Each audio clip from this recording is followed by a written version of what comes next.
So you're here because each of you are taking steps towards solutions to some of the biggest challenges we face on the planet. And I'm lucky to tell your stories. So I'm the West Coast correspondent for Devex, which is a media company devoted to covering the development community for the development community. Our mission and our motto is do good, do it well. I also gather journalists in the San Francisco Bay Area, where I'm based, and we discuss what more we can do to cover responses to social problems as rigorously as most of the media tends to focus on the problems themselves. This is probably a dynamic you get frustrated with on a day-to-day basis. Today I'm going to talk with you about the intersection between solutions journalism and global development. It's something I care a lot about, and I hope that you'll walk away from this talk also caring about it and knowing what you can do about it. I think this intersection, reporting on what's working on some of the toughest problems we face, is what we need in order to rally people around responses that work. Because the problems scream, but the solutions whisper, we often overlook them. This is a favorite quote of mine from David Bornstein. He's one of the co-founders of the Solutions Journalism Network. And with this line, David captures why it would make such a difference if more reporters applied a critical and clear-eyed approach to responses to social problems. Solutions journalism captures how the world works, and perhaps how it can work just a little bit better. And I think the area where this matters most is all the areas you work in: humanitarian response, international development, and global health. I can see no field that needs this approach more than the fields you all work in. So let's dive into some details about this approach. As you may know, the 5 W's in journalism, kind of the basics in a journalism education, are who, what, when, where, and why. But there's a question that's really missing from that, and it's a question that solutions journalists focus on. And that question is how? And I think this is useful for any of you trying to pitch journalists. Ask that how question. How are you doing it differently? Or as we often like to put it, who's doing it better? There are a range of responses to any given problem. Are you doing it better? And how? I think that's what's missing in pitches, and that if all of us could better articulate that, we would move the media narrative toward responses that work. So here's an example of that. This is a New York Times piece by Tina Rosenberg, another co-founder of the Solutions Journalism Network, from 15 years ago. And Tina looked at the AIDS crisis. But she wanted to do something different. She wanted to add to the media narrative in a constructive way. So she looked at Brazil. She thought that Brazil would be the way to change the narrative from whether poor countries could treat AIDS to how poor countries could treat AIDS. And she went into the details of how in this piece, which I highly recommend. Earlier this week, I was emailing with Tina, asking her for any thoughts ahead of this presentation. And she mentioned to me that in her long career, which I greatly admire and aspire to, this is the single most influential piece of reporting she ever wrote. It's the kind of impact I aspire to, and it's probably the kind of story you hope to have told about you one day. Here's why solutions journalism approach can have that kind of impact that Tina had in this piece. Evidence suggests that when people think something can be done about a problem, they are more receptive and attentive to that information. So there have been studies that present people with solutions-oriented journalism, and the results are they will stay on that page longer. It changes the way they think about that topic. They feel inspired. They feel optimistic. And I was talking with some people earlier about, okay, this makes sense, reporting on what's working, I like that, but how do you convince journalists to do that? Well, here's the incentive. Media outlets, individual reporters, newsrooms, media companies are all fighting for attention. It's a very competitive media environment right now. And if there's evidence to suggest that this is a way to make people pay attention, act on that information, it increases reader engagement, it increases the impact, the chances for impact that your piece could have, I think that's the incentive for journalists. So that's why I'm convinced, but I think you should be convinced as well. And here's why it matters to global development professionals. The status quo of doom and gloom reporting, or if it leads, it leads, you all are familiar with this, actually stands in the way of the work you all do on a daily basis. It can deter investment, philanthropy, development. You've probably seen this happen. Solutions journalism, on the other hand, can actually help society learn how to fix itself. You might know the Fixes column in the New York Times, and that's kind of the idea behind this column. So I think the more complex the problem, the more critical it is that we have journalists out there asking who's doing it better. And there was a talk that really resonated with me, and it was about wicked problems. Jay Rosen is a media critic and commentator, and he distinguished wicked problems from tame problems.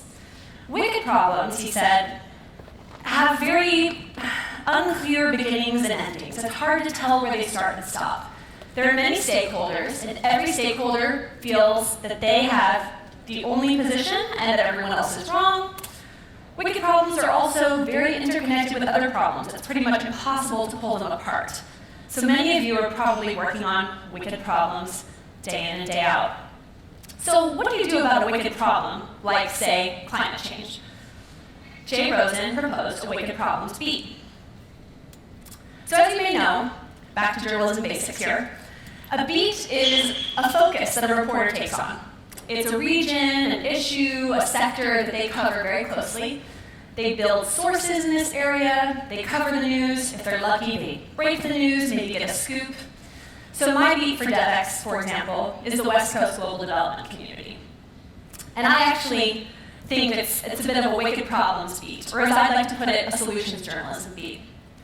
So when Jay Rosen was outlining what might a wicked problems beat look like, he said that it would be not a person, but a global network, because that's the only way to really identify the effective responses to that wicked problem around the world. He also said that because wicked problems don't fall within your traditional newsroom verticals, business, education, environment, it would have to be a cross-cutting beat. It would have to span newsroom verticals. And then this was a favorite line of mine. He said that a wicked problems beat would bounce back and forth between a global understanding that is constantly in revision and local solutions that are constantly being tested. Let's take the wicked problem of Ebola. 2 years ago, the widespread media narrative was about this virus that was just impossible to contain. And think about the way that makes a reader feel. I mean, they pretty much throw their hands up. In October 2014, The Economist ran a story called How Nigeria Stopped Ebola. And we heard a little bit about this from some of our other speakers.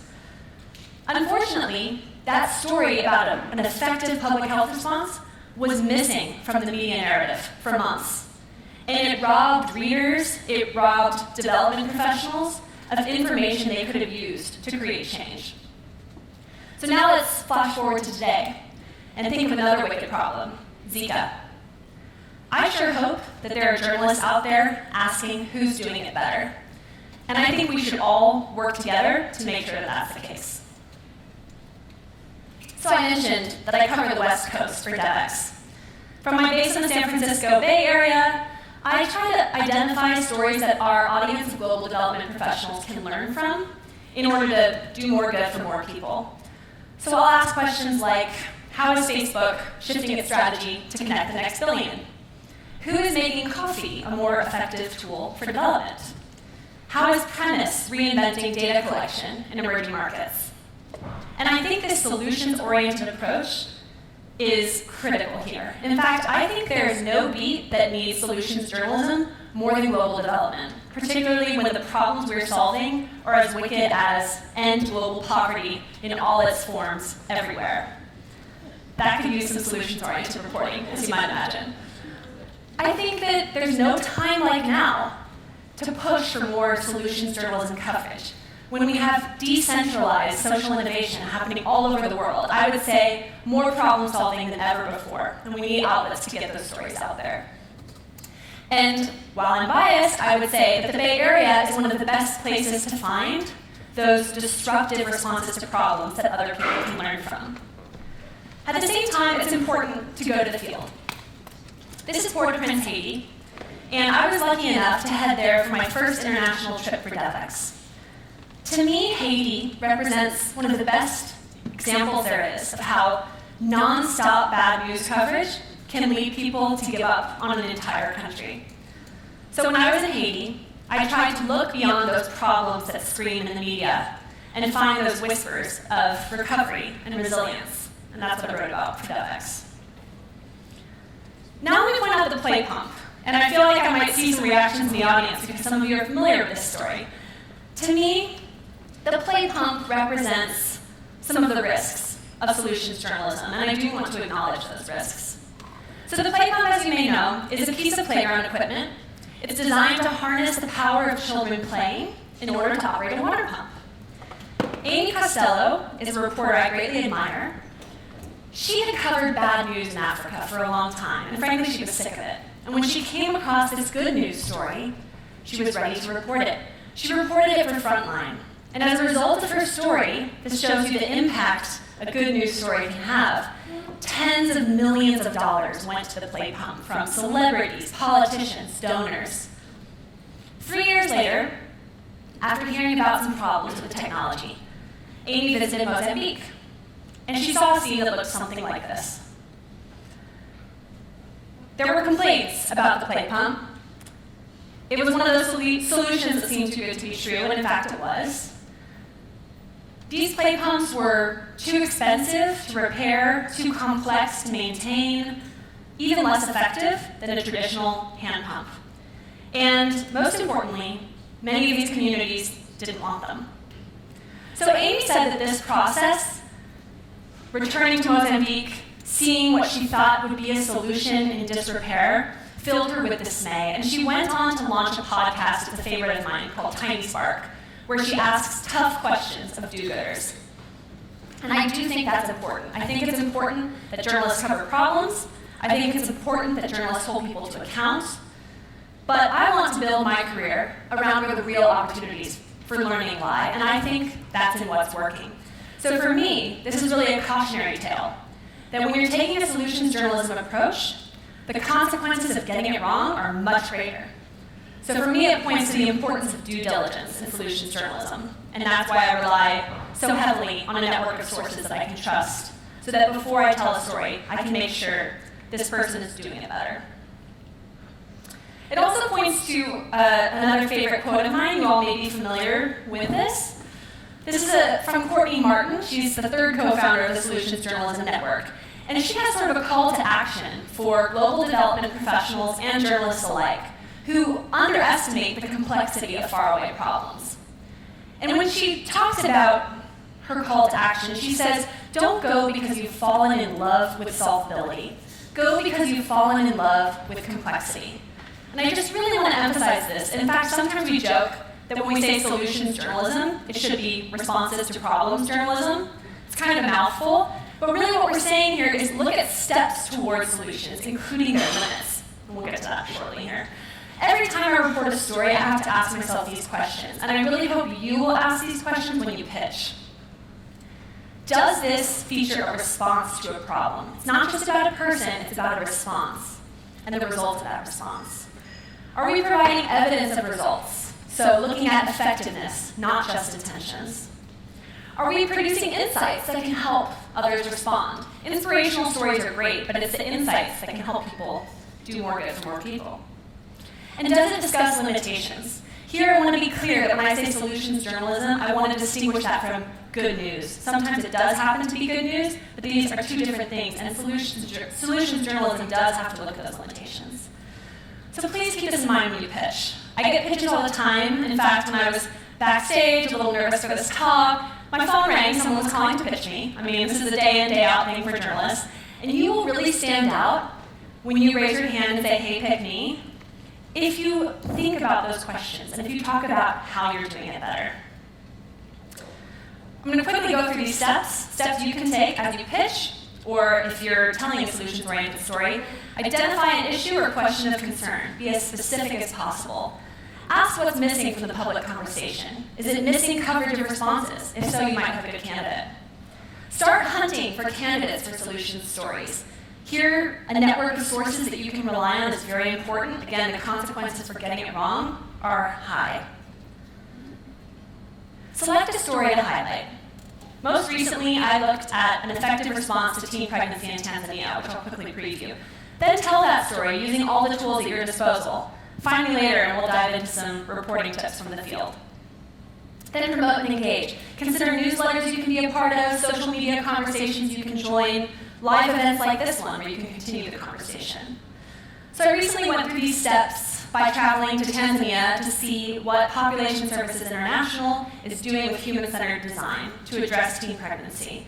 I had answered all those questions, found an organization I wanted to cover, and I think contributed to this conversation about how human-centered design can benefit development by looking at just how one organization is doing it, what the limits of that approach might be, and how you can learn from that example. So I want to end by issuing a bit of a call to action here. I would love to see more collaboration between people like you who are behind effective responses to social problems that just aren't making it in the media, communications professionals and public relations professionals trying to get those stories out there. Again, you can apply these solutions journalism principles as you refine your pitch. And journalists who are looking for a way to increase reader engagement, to have an impact with their work.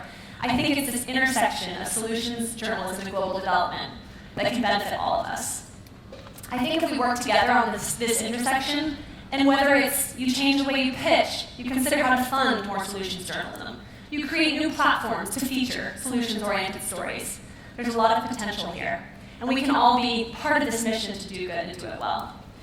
Lastly, I'll say, I hope that flash forward a few years from now, I won't be up here saying the term solutions journalism, because in my mind, solutions journalism is just good journalism. It is, after all, the whole story. Thank you.